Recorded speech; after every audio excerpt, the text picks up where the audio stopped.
Animacijos kūrimas su Canva programa.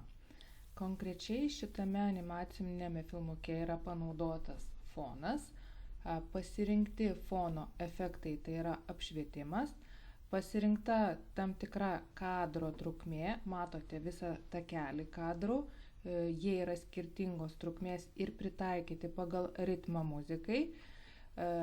Pats veikėjas animacinio filmuko, efektų pritaikymas veikėjui, tai yra įvairios jogos pozos, pridėti skaidrių perėjimai ir muzikinis takelis. Muzikinis takelis yra vienas ir dar yra pridėtas garsas, senelio juokas. Tai apie viską iš pradžių. Pačioje pradžioje pasirinkite skaidrės dizainą, tuščią lapą vaizdo įrašui arba pateikčiai, bet pasirinkime šį kartą vaizdo įrašą ir tiesiog paprastą vaizdo įrašą, galima pasirinkti YouTube vaizdo įrašą tokio dydžio, kokio jūs norit. Visų pirmiausia, turėtumėm nusistatyti, koks bus mūsų fonas. Tai nueikime į elementus ir tada, ko mes norime, ar ne. Mano pasirinktame faile buvo naudojamas blizgus fonas, kad būtų sniego efektas, kad būtų mirgėjimas ir, sakykime, pasirenkam sniego efektą ir tada iš elementų. Ir pasirinkime, kad tai būtų vaizdo įrašai. Dabar pabėgo. Vėl pasirinkime sniegas. Visokių yra sniego elementų, jūs galit pasižiūrėti, kas jums tinka pagal jūsų vaizdo filmuką, kiek jums reikia to triukšmo kadre ir kai jau pasirenkat savo norimą vaizdą, tokį, kokį jūs norėsit, galite jį pasilikti. Sakykime, palikime prieš paskutinį, visus kitus ištrinsiu, kad jie netrukdytų ir tada jisai užima ne visą foną, lieka baltų kraštų, kad nereikėtų jo tampyti atskirai už kiekvieno kampelio, paspauskite dešinį pelės mygtuką ir pasirinkite nustatyti vaizdo įrašą kaip foną. Ir tada užsidengę ir matom savo kadro ilgį. Mano kadruotėje kadras, kuriame buvo vienas senelis, viena senelio jogos poza, buvo padaryta iš pradžių po 1 sekundę, bet kadangi keitėsi vaizdas per greitai ir norėjusi pritaikyti prie muzikinio takelio, po to jį pakoregavau po 3 sekundės. Šito tokio ilgo tikrai nereikia, galite paimti už kraštinės ir parsitempti. Po to, kai susimodeliuosim jau kaip norime, kad atrodytų mūsų vaizdas, reikės kopijuoti. Tai kaip ir minėjau, mano filmuke buvo naudoti ir apšvietimo elementai, kad tiesiog būtų linksmiau. Ir tada jūs galite rašyti ir lietuviškai, Canva programa labai gerai randa, tik vėlgi jis mums dabar vėl rodo prie vaizdo įrašo, o mes turėtumėm nueiti prie grafikos. Ir grafikoje vėl pasirenkame apšvietimą ir ieškome tai, kas mums patinka. Galime tiesiog paspaudus arba užnešus pasižiūrėti ir jeigu mums tinka, nuvedus į vaizdo įrašo pradžią, pasižiūrėti, kaip visai tai atrodo. Jeigu mums tinka, viskas gražu, paliekame taip, kaip norime. Šiuo atveju aš savo vaizdo įraše naudojau 3 apšvietimo lempas, tai dėjau vieną, ją šiek tiek pasukau, nunešiau į patį kampelį, tada šitą kopijavau, dubliavau, nes į kitą pusę nebuvo ir tiesiog tada, kai turim pažymėję šitą objektą, yra mygtukas apversti.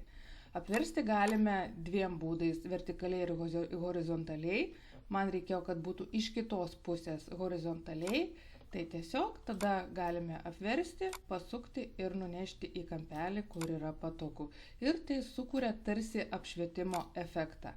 Jeigu norisi kažkokio spindulio, tada galime pasirinkti ir efektą, kuris bus mūsų spindulys. Ir vėlgi pasižiūrim, ar tinka visas šitas fonas. Jeigu mums labai gerai tinka, tai viskas yra tvarkoj. Mano vaizdo įraše senelis jogą darė ant sniego pusnies.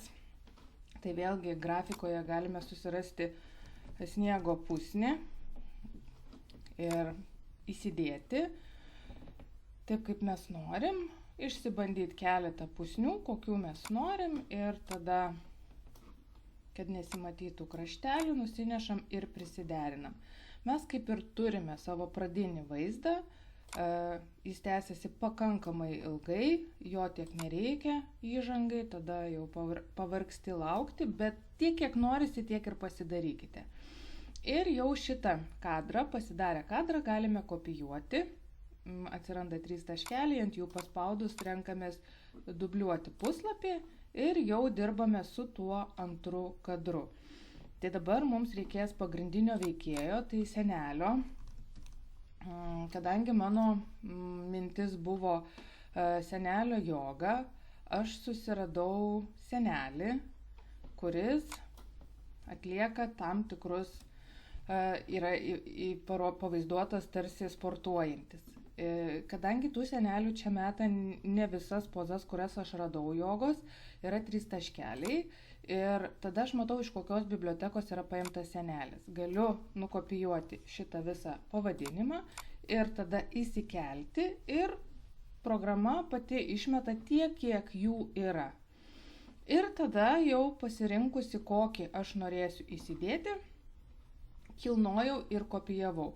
Pačiam pirmam kadre buvo judėjimo efektas, tai yra, kai senelis sėdi ant dovanų, paspausiu ant senelio, atsiranda kadre, stebiu, kad jis būtų kitame, ne pirmame, kad nereikėtų sukeisti vietom, pasidedu ir šiek tiek sumažinu, kad jis nebūtų labai didelis ir buvo efektas, kai senelis tarsi dovanom nuvažiuoja žemyn.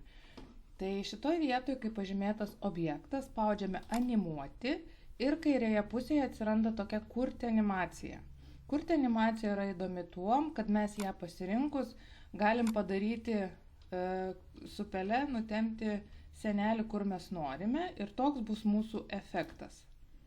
Ar ne? Jeigu mums jisai tinka, mes jį paliekam per tas 2,5 sekundės, jis suskraidys. Na ir, sakykime, pasižiūrim, kaip atrodo, ar neprailgsta mūsų kadrai. Jeigu mums tinka, viskas tvarkoj.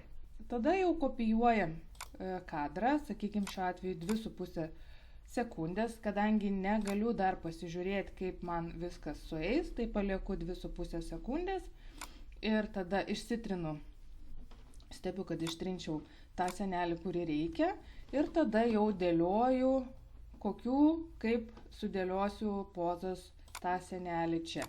Jeigu jau įsidėjau panašaus tokio dydžio senelį, tai aš jau ir stengiuosi jį išlaikyti tokio dydžio, kad skirtingose kadruose nesikeistų jo dydis ir nekristų į akis.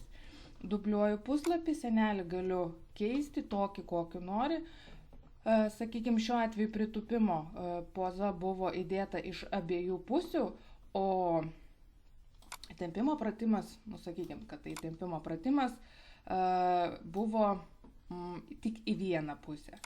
Tai šiuo atveju aš galiu jį apsukti, matot, jisai dedasi po sniegu, vadinasi, aš jį turiu iškelti šiek tiek į priekį, paspaudžiu padėtis ir pasirenku į priekį ir tada senelis atsiranda ant pusnies. Kad pakeisti pusę, dubliuoju kadrą, tai yra kopijuoju tokį patį ir antrame kadre pasirenku apversti ir vėlgi jį apverčiu horizontaliai. Ir tada tiesiog jau, kai mūsų kadrai eis, senelis susisuka skirtingų kampų. Tai tiek apie tuos veikėjų sukilnojimo ir judesio efektus. Ir kai jau susidedam visas senelio pozas, kokias norim, tada reikia uždėti, galima iš karto užsidėti skaidrių perėjimų fonas. Skaidrių perėjimai užsideda užlipus tarp kadrų, toksai kaip pliusiukas. Ir tada paspaudus pliusiuką, ne pliusiuką vadinasi skaidrės perėjimo ženkliuką, kairėje pusėje atsiranda judėjimo efektai, kaip mūsų skaidrės pasikeis kadrai, kaip norisi ir kad, sakykime, būtų tas kuo mažesnis ar atsiradimo siurprizas, tada uždedu suderinti su perėjimu ir galima nustatyti tam tikrą trukmę. Ir tada jau stengiuosi, kad maišalynės nebūtų, kad būtų tvarka, susidedu vienodus. Liko muzikinis takelis. Vėlgi keliaujame į elementus. Galime važiuoti į apačią ieškodami garso takelio. Jeigu nepavyko, tada ko mums reikėjo, pabandykim paieškoti taip. Garso įrašas ir tada jau ieškau, ko aš noriu, ar ne, sakykim, kažko tai kalėdinio ar kažkokio kito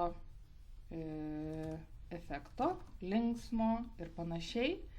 Ir pasiklausom.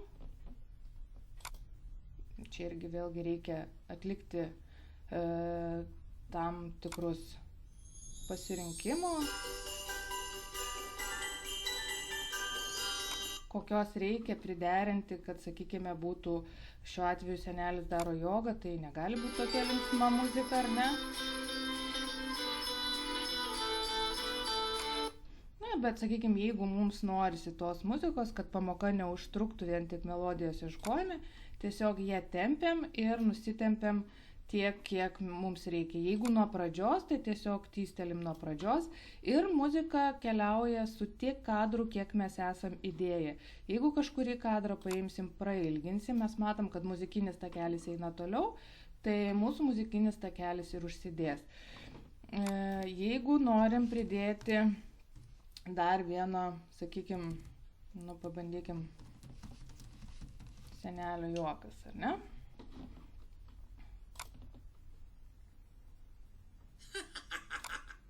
Kokio mums norisi, ar ne?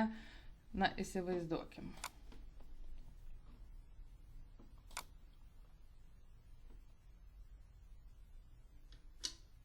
Nu, toks nevykęs. Na, sakykim, norim šito, tada nešam, jisai pasideda kitoje vietoje, kadangi jo trukmė yra mažesnė.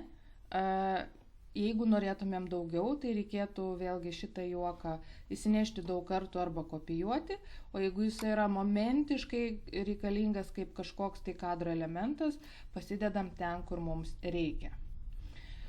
Ir pasižiūrim, kaip atrodo, kol nėra sugeneruotas video šiek tiek trukinėja, neišsigąskit.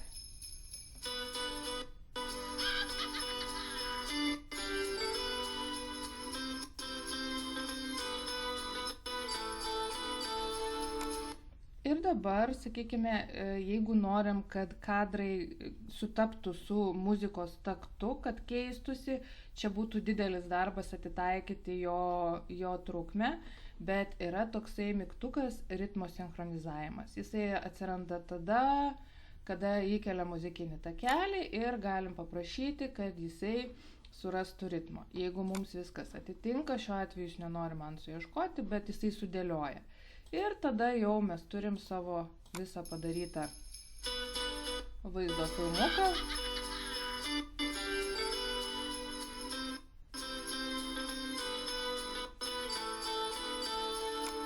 Jeigu norisi ilgesnio skaidrių kadrų, tai tiesiog timptelim ir matom, kiek sekundžių mes prasilginam.